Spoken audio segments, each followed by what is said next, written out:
Најголемите проблеми со почитување на човековите права во Македонија, според американскиот State Department, произлегуваат од значително големото ниво на корупција и од неуспехот на владата да го почитува владењето на правото, вклучувајќи ги постојаните напори да ја ограничи слободата на медиумите, да се меша во правосудството и селективното делење на правдата.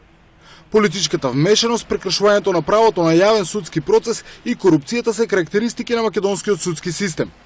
Буџетската контрола и несоодветното финансирање на судовите се пречка за нивната независност.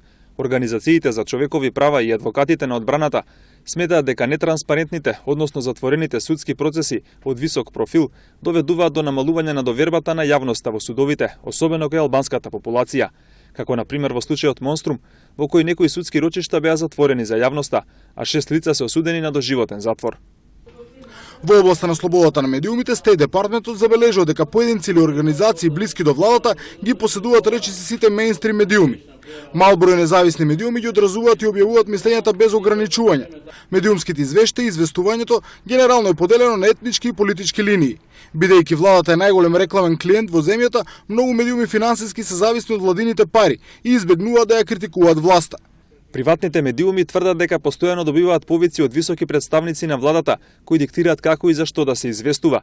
Судовите изрекуваат високи казни против независните медиуми, на пример за Фокус за нарушување на угледот на шефот на тајната полиција Сашо Мијалков, како и случајот со претседателот на СДСМ Зоран Заев, кој беше осуден да плати казна од 50.000 евра за нарушување на угледот и честа на премиерот Никола Груевски, тврдејќи дека нелегално стекнал корист од 1,5 милион евра со продажбата на Македонска банка.